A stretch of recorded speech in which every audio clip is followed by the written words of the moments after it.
Hello po, magandang tanghali po sa lahat na nakikinig ng online preaching. Una-una po ay magte-testimony muna ako kung gaano kadakila ang Diyos na kumikilos sa ating buhay.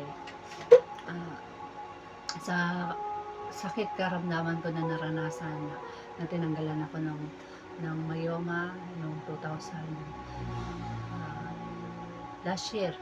Last year po noong 2025 na tinanggal yung matres ko dahil ah, sa myoma po. Noong time na yun, nangungusap ako sa Panginoon na na-operan ako yung schedule na ng operation ko. Nagpipray po ako sa Panginoon, Lord, kung kukunin mo na ako, kunin mo na ako. Pero kung gagamitin mo pa ako, ikaw po ang siyang kumilos. Tapos ang remind niya sa akin ng Panginoon, habang ako'y nananalangin, iniiyak ko sa lahat sa Panginoon. Ni-remind niya po dun sa akin, gagamitin pa kita, maghahayag ka pa ng salita, mga salita ko. Yun, sabi ng Panginoon, yung time na yun, gagamitin pa kita, hayo ka pa sa kalye, magpipreach ka pa sa kalye. Kaya napakabuti at tapat ng ating Panginoon dahil ang Diyos ay kailanman ay hindi nagkukulang ang ating Panginoon. Dahil bilang tayo mga tinawag ng Panginoon, is meron palang purpose ng God bakit tayo nabubuhay sa mundo na ito. Ang nais ng Diyos sa atin na magkaroon tayo sa Kanya ng relasyon. Dahil tayo ay dating nahiwalay sa presensya ng Panginoon. Pero hinanap niya tayo para upang manumbalik sa Kanya. Yun po sa kabutihan ng Panginoon na talagang ginagamit pa rin ako ng Panginoon upang maghayag ng salita ng Diyos. Minsan is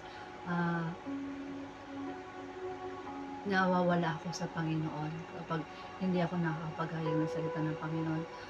Pero ang God lagi pa rin napapaalala. Bilang pala mga tinawag tayo ng Diyos na ang nais ng Diyos sa atin na tayo magkaroon sa Kanya ng tunay na relasyon. Hindi nakilala mo lang tapos hindi mo sinapuso, hindi mo sinagawa. Ang tunay kasi na relasyon, ang tunay na pagkakilala sa Panginoon, may kasamang gawa at ang puso na pagsunod sa Panginoon.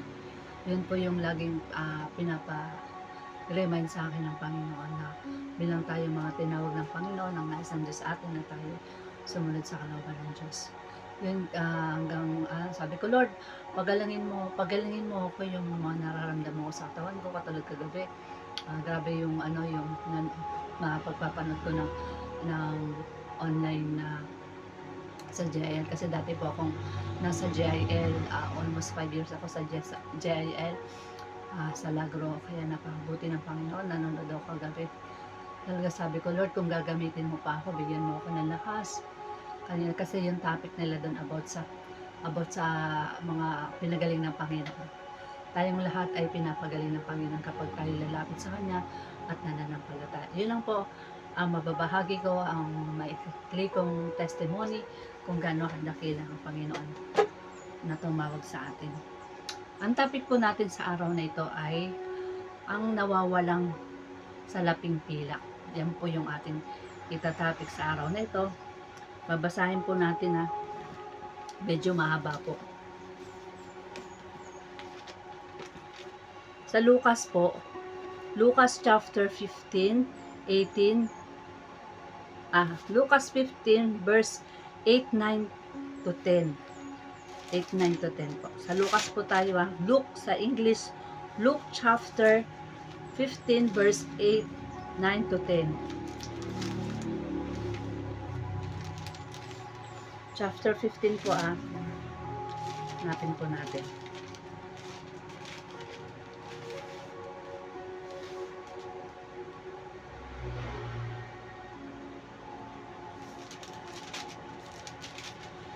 Ito po ang ating pag-aaralan sa araw na ito. Basahin ko lang po para maunawaan po ninyo yung salita ng Panginoon.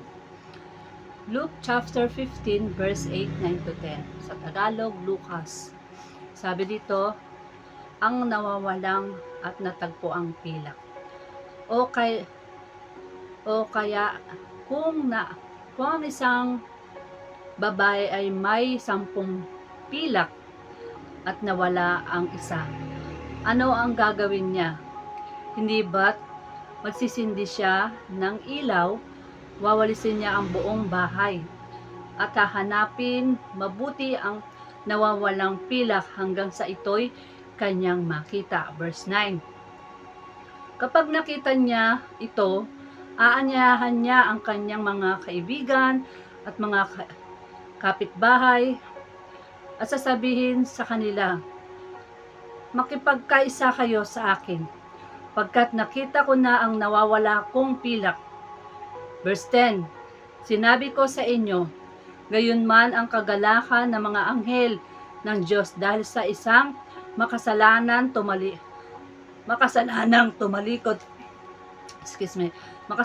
tumalikod sa kasalanan. Amen po ba? Naintindihan po natin. Mga explanation ko po dito sa ating nabasa sa Lucas chapter 15 verse 8, 9 to 10. Sabi dito, sa unang talata sa verse 9, ulitin ko lang po yung verse 8 po. Ulitin ko lang po para mauna. Unang talata po ito sa verse 8 po. Okay, o kaya kung ang isang babae ay may 10 salapi, pilak at nawala ang isa, ano ang gagawin niya? Di ba? Magsisindi siya ng ilaw, wawalisin ang buong bahay at hahanapin ang mabuti ang nawawalang salaping hanggang sa ito'y kanyang makita. Andito pa sa explanation ko po, ipinakita ni Jesus ang kahalagahan ng pagmamahal. Pagmamahal, kapatawaran, at pagtanggap. Amen po ba? Yung kahalagahan, di ba, for example po, di ba po kapag meron tayong bagay na hinahanap natin, lalo na kapag niregalo sa'yo ng mahal mo sa buhay, niregalo ng kaibigan mo, niregalo ng kamag-anak mo, di ba po pinapahalagahan po natin yung regalo na yon? Pinapahalagahan po natin yung regalong binigay sa atin. Ganon din sa ating buhay. Bilang tayo nakakilala sa Panginoon, bilang tinanggap natin yung Holy Spirit ng Panginoon ng kaligtasan, na si Jesus Christ, iniregalo siya sa atin ng ating Ama upang magkaroon tayo ng kaligtasan sa mundo na ito. Amen po ba? Dapat natin pahalagahan yung Holy Spirit ng Panginoon na tinanggap natin. Di ba po, bago tayo makakilala sa Panginoon, inirepent natin ang ating mga kasalanan sa ating Panginoon. Isinuko natin yung ating mga kasalanan sa ating Panginoon. Kaya nga pumunta dito si Jesus Christ para tayo tubusin sa ating mga kasalanan. Iniregalo ng Ama ang ating Panginoong Jesus Kristo, ang kaisa-isa niyang anak na Jesus Kristo, para magkaroon tayo ng kaligtasan sa sanlibutan na ito. Kaya ganun din, hinahanap tayo ng Diyos. Dati tayo nagkanya-kanya ng lakad. Hinahanap tayo ng Panginoon sa ating buhay. Ganun din sa pilak, na yung babae nawawala ang kanyang pilak. Diba? Hahanapin niya, hahaluguhin niya, hindi siya mapakali hanggat hindi niya nakikita yung kanyang pilak na nawawala. Ganun din sa ating Panginoon. Hindi mapakali ang Panginoon kapag tayo nakakagawa ng kasalanan. Pilit tayong tinatapik ng ating Diyos. Kasi mahal tayo ng ating Panginoon. Ang nais ng Panginoon, tayo'y lumapit sa Kanya. Ano man nagawa mo kasalanan, hahanapin ka pa rin ng Panginoon para magbalik loob sa Kanya. Ganun din yung babae na binuksan niya pa yung ilaw para makita niya, mahanap niya yung kanyang pilak. Kasi tayo, nasa kadiliman tayo. Yung walang pagkakilala pa sa Panginoon at nagkakasala, nasa kadiliman pa sila. Kapag tinanggap nila ang Panginoon at sinuko nila ang kanilang mga kasalanan, yung liwanag ng Panginoon. Diba sabi niya sa John chapter 14 verse 6, Sabi ni Jesus, ako ang daan at katotohanan at walang makakapunta sa Ama kundi sa pamamagitan ko. Sa pamamagitan ng Panginoon. Ang liwanag ng Panginoon, kapag tinanggap natin, ay sumasa atin. At maaalis na yung kadiliman, yung kasalanan na ginagawa natin. Amen po ba? Kaya napahalaga po yung tayo'y lumapit sa ating Panginoon. Unang-una, magbahagi ng talinghaga ay pinapaliwanag ni Jesus ang kagalakan ng Diyos sa pagbabalik ng isang nawawalang bagay. Ang nawawalang pilak ay pinapakita nito ang kahandaan ng Diyos. Hahanapin at tatanggapin ang mga nawawala. Amen. Tayo yung mga nawawala. Tayo yung dating wala sa presensya ng Panginoon dahil sa kasalanan na minana natin ng panahon ni Eva at Adan, nagsalin lahi. Kaya ang ating katawan ay kapag walang relasyon sa Diyos, patay ang ating spiritual ng relasyon sa Diyos. Walang pagkakilala sa Diyos. Alam nila ng mga tao na may tunay na Diyos, pero hindi nila hinahanap ng Diyos. Hindi nila tinatanggap ang Panginoon. Dahil nasa makamundo sila. Alam nila ang mga tao may Diyos, pero hindi nila hinahanap ang Panginoon. Dahil nasa kasalanan sila. Nasa alipin pa ng kasalanan ang mga tao sa sanlibutan. Amen po ba? Kaya nga, kaya napanood ko, nagulat ako sa pinanood ko kanina, yung ginunaw nung panahon sa Bible, yung Sodoma Gomorrah. Grabe yung kapangyarihan na ginawa ng Panginoon na iniligtas sila Lot doon. Dahil ang mga tao nagpapakasama nung time na yun. Sinunog ang Sodoma Gomorrah dahil sa mga babae, lalaki sa lalaki, nagtatalik. Amen po ba? Yung mga ganong sitwasyon, tayo'y tinatapik ng Panginoon. Mauulit na naman yung nangyari sa Sodoma Gomorrah, yung may celebrate sila doon, yung mga bakla. Huwag sana ipanalangin na hindi mangyari yun. Ang Lord ang nakakaalam na lahat ng bagay. Tayo mga kapatiran, dapat ipanalangin kasi wala sila sa Panginoon. May mga talokbong pa, di ba po yung kahapon na topic natin? May mga talokbong pa sila. Nakabase sila sa lumang tipan. Hindi nila tinanggap si Jesus Christ nung pinako si Jesus Christ. Naghimala si Jesus Christ, hindi nila tinanggap. Kasi nga, may mga talokbong.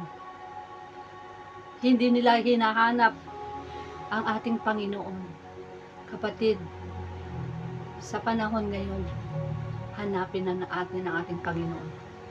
Dahil sa pagbabalik ng Panginoon, maraming tatawag ng Panginoon, Panginoon.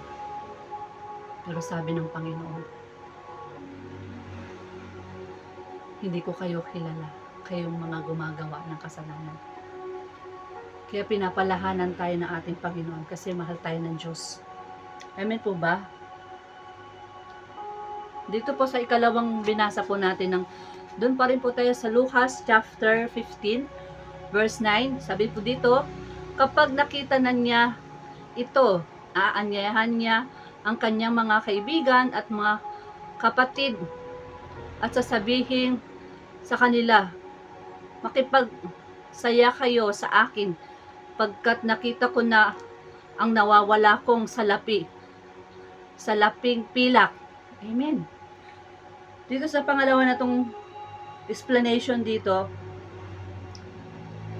sa ikalawang bahagi na talatang ito, pinapakita ni Jesus ang kwento ng nawawalang anak na bumalik sa kanyang mana sa mga bagay na walang kabuluhan. Ang ama ay nagpapakita na pagmamahal, pagtanggap at kapatawaran. sa kanyang anak. Amen. Di ba ang Panginoon, ipinadala niya ang kaisa-isang anak upang tayo magkaroon ng kaligtasan at tayo manumbalik sa ating Panginoon. Ang Panginoon ay lagi nagpapaalala sa atin at tanggapin natin si Jesus Kristo. Kasi buhay na walang hanggan kay Kristo Jesus ng ating Panginoon. Diba sabi nga sa John 3:16, sapagkat gayon na lamang pag-ibig ng Diyos sa sanlibutan kaya binigay niya kaysa isang anak upang si masumpalataya ay hindi mapahamak kundi magkaroon ng buhay na walang hanggan. Amen po ba?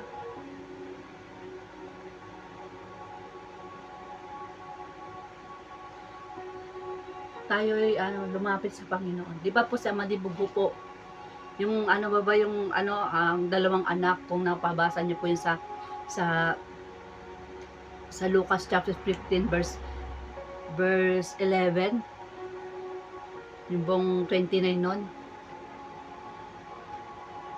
kahit na siya ay nakakagawa ng kasalanan, nagbalik pa rin siya sa kanyang ama. Nilustay niya yung pera, hiningi niya na yung mana niya sa kanyang magulang, nagpakasasa sa lapi niya. Pero dumating ang time na naubos niya yung pera. Nag-isip siya na mali ang kanyang ginawa. Wala na siyang makain, kinakain na lang niya yung pagkain ng baboy. Pero umano siya sa kanyang ama, nagbalik loob siya sa kanyang ama.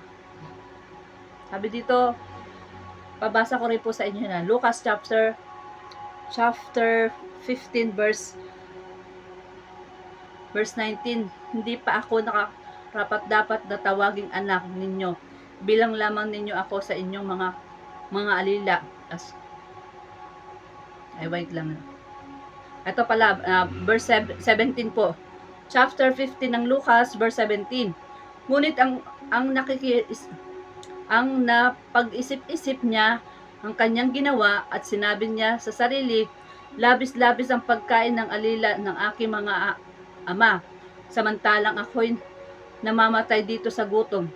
Babalik na ako sa aking ama, sasabihin ko sa kanya, Ama, nagkasala po ako sa Diyos at sa inyo. Amen. Isipan niyang bumalik dahil sa nagawa niyang kasalanan. Dahil sa atin din buhay.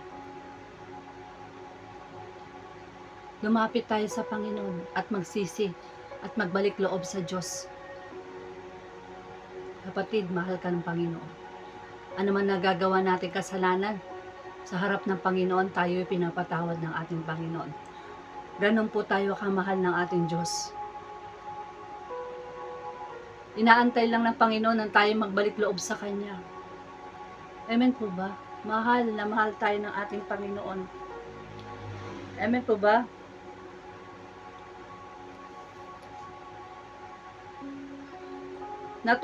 Natutuhan natin sa kwentong ito ang kahalagahan ng kapatawaran, pagbabalik loob, at pagmamahal sa ating kapwa.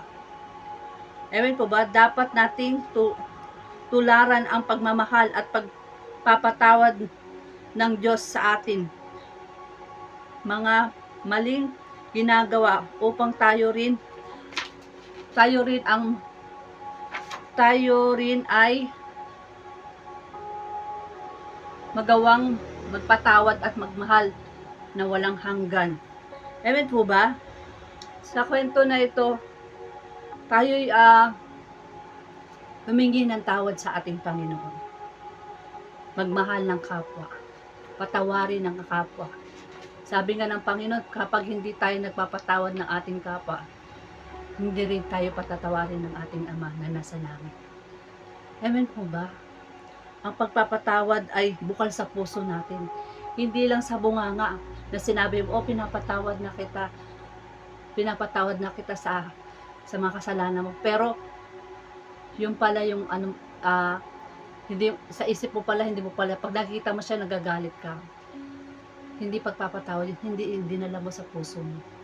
Ang pagpapatawad sa kapwa, dapat natin isa puso natin. Kahit makita mo siya, andun pa rin yung love. Kung nagtatanim ka ng galit, aanihin mo ang galit. Aanihin ng mga magiging anak mo. Amen po ba? Kasi yun ang tinuturo sa atin ng Diyos, pagmamahal sa kapwa. Hindi pagtalikod sa mga mahal mo sa buhay. Hindi pagtalikod sa mga kaibigan mo. Kasi kung tunay tayong nasa Panginoon, yung love nandun. Nawala lang siya sa'yo. Nawala yung mahal mo sa buhay. Nawala yung friend mo sa buhay. Nawala yung kamag-anak mo sa buhay. Tatalikuran mo na ba? Dapat nandun yung love. Kasi minsan hindi tayo tinalikuran ng Panginoon. Pilit tayong inaabot sa ating buhay, sa ating kasalanan, inaabot tayo ng Diyos. Kasi mahal tayo ng Panginoon. Ano man nagawa nating kasalanan, minamahal tayo ng Diyos. Inaabot tayo ng Panginoon. Kasi ganun magmahal ng Panginoon. Iwan ka man ng mahal mo sa buhay, pero ang Panginoon nananatiling nagmamahal. Siya yung tunay na nagmamahal sa atin. Hindi ka man minamahal ng mga nasa paligid mo. Hindi man nila nakikita ang mga ginagawa mo. Pero nakikita ng Diyos ang lahat ng ginagawa natin. Amen po ba? Kasi mahal tayo ng ating Panginoon. Ganun magmahal ang Panginoon. At pagpapatawad. Ano mang nagawa natin kasalanan, hingi natin ng tawad sa ating Panginoon. Dahil ang Diyos ay nagpapatawad sa atin. Amen po ba?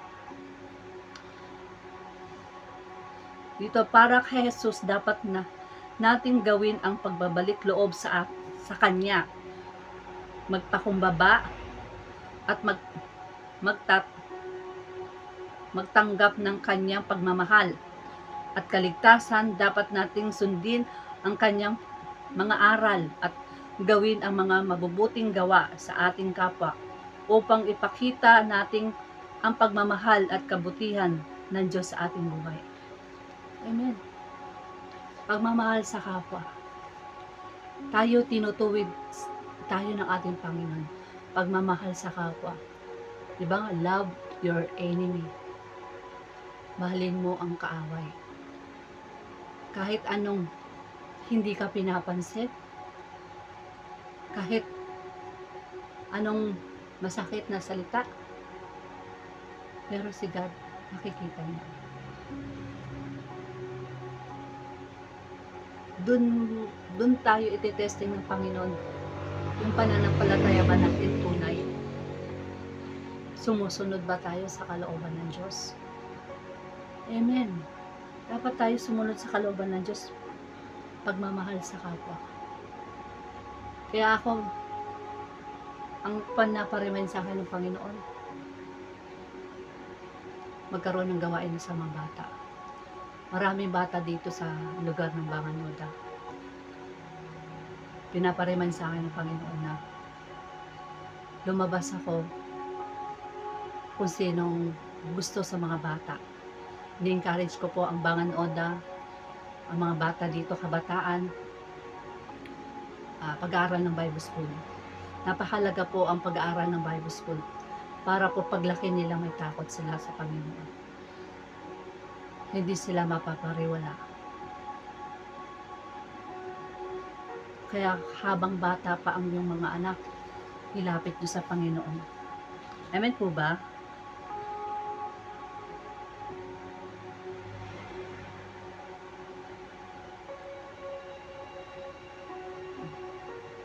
Kaya napakabuti po at tapat ng ating Panginoon dahil ang Diyos ay hindi kailanman nagbabago, mahal tayo ng Panginoon. At for example po, may example po ako. Ang walis po ba, pag isang peraso lang is makakawalis, 'di ba po hindi? Isang peraso lang siya, hindi siya makakawalis, 'di ba? Pag isang peraso, hindi siya makakawalis.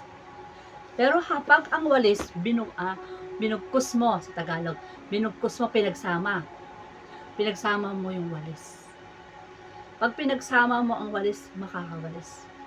Amen po ba? Sa atin ding buhay, tayo'y winawalis ng Panginoon. Tayo hinahanap ng Diyos. Winawalis ang ating buhay. Pagsasamahin tayo ng Panginoon. Pagbubuklodin tayo ng Panginoon. Hinahanda niya. Winawalis tayo. Pagbubuklodin tayo ng Panginoon. Sama-sama na may relasyon sa Diyos. Na mayroong pagmamahal sa Diyos. Na mayroong kaligtasan. Bubugkusin tayo.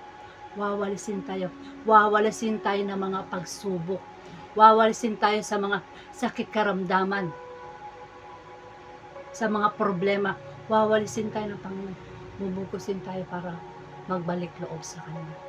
Kaya kapatid, ang nais ng Diyos sa atin, tayo magbalik loob sa Kanya. Hinahanda niya lang ng Panginoon ang mga may pananampalataya sa Kanya. Ang mga merong relasyon sa Kanya. Ang mga merong pag-ibig sa Kanya. Bubugkusin tayo ng pagmamahal ng Panginoon. Bubugkusin tayo ng kaligtasan. Kaya kapatid, ito yung time. Yung mensahe ng Panginoon ay huwag niyong babaliwalain. Kapag binaliwala niyo ang mensahe ng Panginoon, hindi tayo masasama. Hindi tayo mabubugkos. Yung pangako ng Panginoon, buhay na walang hanggan. Kaya kapatid, kasama ka sa bugkos, sa wawalisin ng Panginoon. Di ba niwawalis niya tayo?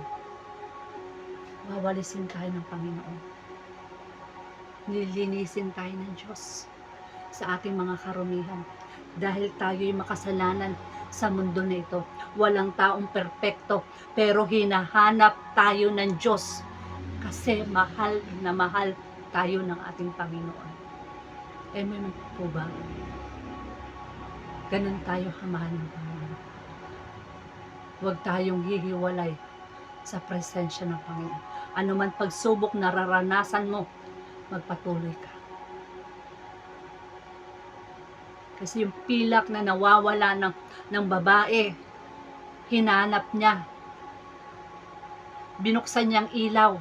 Sa ating buhay, hahanapin tayo ng Diyos. At pagbubuksan natin ng ating Panginoon, siya'y papasok sa atin. Siya'y mananahan sa atin. At yung liwanag ng Panginoon ay hindi ito mawawala kung meron tayong relasyon sa Diyos. Amen po ba? Mahal na mahal tayo ng ating Panginoon. Kaya kapatid, umpisahan mo na lumapit sa Panginoon at magbalik loob sa Kanya. Para sa ganon, kasama ka sa bubugkusin ng Panginoon. Sa pilak na nawawala. Tayo yung mga anak na nawalay sa Kanya dahil sa kasalanan nung panahon ni Eva at Adan. Pero pinadala niya si Jesus Christ para magkaroon tayo ng kaligtasan sa sanlibutan na ito. Amen po ba? Kaya lang po mababahagi ko na tayong lahat ay magbalik loob sa Diyos. Huwag mo nang kamtan ang mga bagay dito sa mundo na ito. Mas kamtan mo yung pagmamahal ng Diyos, yung relasyon mo sa Diyos, yung pagkakilala mo sa Diyos. Yan ang nais ng Diyos sa atin. Tumalikod sa kasalanan.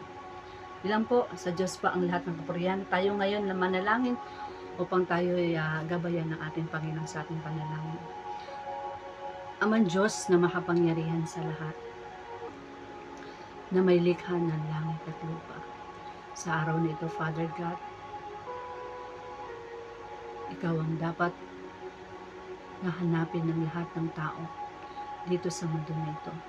Dahil Ikaw nga, O Diyos, ang naglikha sa amin. Dahil Ikaw nga, O Diyos, ang nagwangis sa amin, Panginoon. Dahil Ikaw nga, O Diyos, ang naglikha ng mundo na ito. hawak mo ang lahat ng bagay dito sa mundo nito. Dahil ito, Lord God, tuntungan lang to, itong mundo na ito, na tinatapakan mo po, Panginoon. Kaya sa araw na ito, Lord, patawarin mo po kami sa aming mga kasalanan, hayag man, lantad, patawad, Lord, nasabi man, naisip, nagawa. Lord, patawarin mo kami, Panginoon. Hindi namin kaya, Lord, kung wala ang banal na Espiritu mo sa kalagitnaan. Father God, ikaw ang kumilos. Ikaw ang kumilos sa kalagitnaan, Panginoon. Yakapin mo po ang bawat anak mo, Panginoon. I-remind mo sa kanila, Panginoon, na pilit mo silang minamahal, Panginoon. Touch him by the blood of Jesus. Buksan mo po ang trangkahan ng kalangitan. Ibuhos mo po ang banal na Espiritu mo. Sambahin kanila sa Espiritu at katotohanan. In Jesus' name, hallelujah. In Jesus' name, hallelujah. Hallelujah. Shikarabasi, sandarabasi, hallelujah. You magnify me. Pour out your Spirit, Panginoon, sa bawat anak mo. Lord, yakapin mo sila, Panginoon. Tulungan mo sila na sila'y lumalapit sa iyo. Tulungan mo sila ang kanilang buhay na isuko nila at i-repent nila ang lahat ng kanilang nagawang kasalanan. Dahil kami makasalanan sa mundo na ito, Panginoon. Kaya, Father God, yakapin mo sila, Panginoon. Iligtas mo ang kanilang kaluluwa. O sino man, Panginoon, na nakikinig sa araw na ito. Send your fire, Lord. Kapangyarihan mo ang siyang kumilos. In Jesus' name, hallelujah. O rabababashika, rababahanda, hallelujah, hallelujah. You magnify name. Pour out your Spirit, Panginoon. Yakapin mo sila, Panginoon. At i-remind mo ang dapat ipaalala sa kanila, Panginoon. Yakapin mo sila, Panginoon. Dumarating man sila sa mga pagsubok na naranasan nila sa mundo na ito, Lord. Pero nandyan ka, Panginoon. Kapangyarihan mo ang siyang kumilos in Jesus' name, hallelujah. At kung sino man sa mga anak mo nagtupang ligaw, ituro mo po ang daan at katotohanan sa kanila, Panginoon. In Jesus' name, hallelujah. At patuloy po silang nananalangin at nagbabasa ng iyong salita. Lord, hindi po namin to kaya kung wala ang banal na Espiritu mo sa kalagitnaan. Yakapin mo kami, Panginoon. Ipaalala kung gaano mo kami minamahal. In Jesus' name, Elohim, na makapangyarihan, dinggin mo ang aming panalangin, Panginoon, ang lahat ng iyong mga anak. Lord God, naway magbalik loob na sa iyo, Panginoon. Dahil nalalapit na ang muli mong pagbabalik, Panginoon. Patuloy kang kumilos sa bawat anak mo, Panginoon. Kapangyarihan mo na ang siyang kumilos. Wala po akong kakayanan, pero may magagawa ka, Panginoon. Dahil ikaw ang Diyos na dakilang makapangyarihan. Ikaw ang Jehovah Jireh, ikaw ang Jehovah Rapha. Ikaw ang kumilos, Panginoon. Ikaw ang maghari, Panginoon. Ikaw ang Alpha at Omega, ang una hanggang wakas, Panginoon. In Jesus' name, hallelujah. Kapangyarihan mo ang siyang dumaloy sa bawat anak mo, Panginoon. O rabababashika, rababahanda, hallelujah, hallelujah. You magnify and pour out your Spirit, Panginoon. Happy mo sila, Lord, sa mga nabibigatan nilang buhay, Panginoon. Sabi mo nga sa Mateo 11:28, lumapit kayo sa akin, kayo lubhang na hirapan, nabibigatan, at bibigyan ko kayo ng kapahingahan. Lord, anumang bigat na nararanasan namin sa mundo na ito, pawiin mo ito ng kagaangan, Panginoon. Ikaw ang magbuhat ng pamatok at magbibigay sa amin ng kagaangan, Panginoon. Kapangyarihan mo na ang siyang dumaloy sa bawat anak mo na nakikinig sa araw na ito. Touch him by the blood of Jesus. Hallelujah, hallelujah. You magnify mo, Father God. At ganoon din, Panginoon, ikaw ang kumilos, Panginoon, sa sanlibutan na ito, Panginoon. Lord, kilala mo ang iyong mga anak. Yakapin mo ang iyong mga anak, naway magbalik loob sa iyo, Panginoon. Tumalikod sa kanilang mga kasalanan, Panginoon. Kilala mo ang bawat anak mo, Panginoon. Patuloy mong yakapin ang bawat anak mo, Panginoon. By the blood of Jesus, In Jesus name, hallelujah. Hahanapin kanila, susugpungan kanila, Panginoon. Tatanggapin kanila, Panginoon, sa pangalan ni Jesus. In Jesus name, hallelujah. Ora bababashi karababahanda. At maghaharon sila ng kauhawan sa iyo, Panginoon, sa lahat na nakakinig ng iyong salita. Touch him by the blood of Jesus. In Jesus name, hallelujah. Kapangyarihan mo ang siyang dumali, Panginoon. At kung sino man may cancer sa araw na ito, na may sakit, gagaling ka sa pangalan ni Jesus. In Jesus name, hallelujah. Ora bababashi karababahanda. Hallelujah, hallelujah. You magnify name. Pour out your spirit, Panginoon. Kapangyarihan mo ang siyang dumali, Panginoon. Hallelujah. O sino man pamilya na nagkahawatak-watak, Panginoon. Lord, ikaw ang magpaparemind at makikita niya ang kanyang anak. Right now, in Jesus' name, hallelujah. Kapangyarihan mo ang siyang dumaloy. In Jesus' name, hallelujah. O rabababashika, rababahanda, hallelujah, hallelujah. You magnify name. Patuloy kang kumilos, Panginoon. At yakapin mo ang iyong mga anak. Ikaw ang kikilos sa kanila, Panginoon. At i-bless mo, upon blessing ang lahat nakakinig ng iyong salita. Patuloy mo silang gabayan, ingatan sa araw-araw, Panginoon. Pagpalain mo ang lahat na nakakinig ng iyong salita, na ito'y tumimo sa puso nila ang mensahe mo, Panginoon. Pilit mo silang niyayakap, inaabot sa buhay nila, Panginoon, dahil minamahal mo sila, Panginoon. Salamat, Lord, sa araw na ito. Pagpalain mo lang, Lord, ang bansang Pilipinas. Gabayan mo ang iyong mga anak sa bansang Pilipinas, Panginoon. In Jesus' name, gamitin mo ang aming presidente na si Bongbong Marcos na maging maunlad ang ekonomiya na bansang Pilipinas, Panginoon. Dahil sabi mo nga, Lord, dapat ipanalangin ang aming presidente sa araw-araw upang sa ganon ang aming presidente ay may takot sa iyo, Panginoon. May pagkilala sa iyo, Panginoon. In Jesus' name, hallelujah, hallelujah, Lord God. Bless mo upon blessing ang aming presidente, Panginoon. Saan man siya dako maparoon, hawiin mo po bawat daraanan niya, Panginoon. Sa pangalan ni Jesus, amen. At kalakasan, naway hanapin ka niya sa Bibliang kaparaanan, Panginoon. Sa pangalan ni Jesus, amen. Ganun din, Panginoon, sa Agno, Panginoon. Lord, lahat ng mga napapanalangin namin, ng mga fasting, nag-fasting kami, almost 2020, binibigyan mo na ng kasagutan, Panginoon. Mapagawa ang mga tulay, mapagawa ang mga kalsada.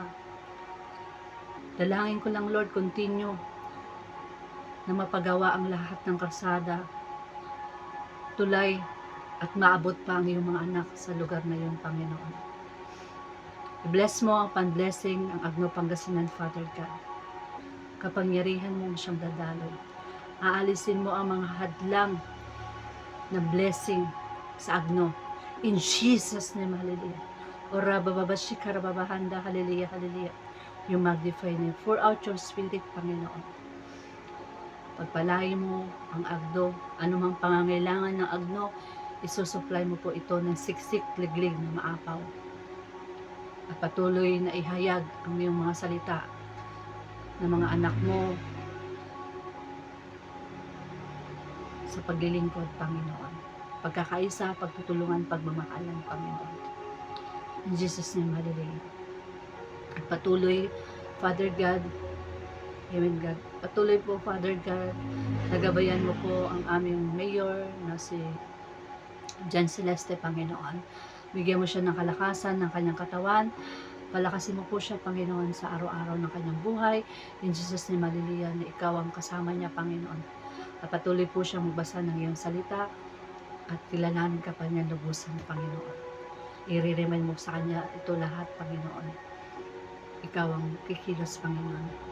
Saan man siya dako maparoon, hawiin mo po bawat daraanan niya, Panginoon. Ano mang revelation mo, Lord, katagpuin mo po siya sa araw-araw, Panginoon, at kalakasan. At ang mga pamilya niya, ingatan mo po sa panang susunod. At ganun din si Jonathan Doromal, Lord, alam ko nakakilala din siya sa iyo, Panginoon. Lord, yung faith niya sa iyo, Panginoon, na hindi ito mawala, Panginoon.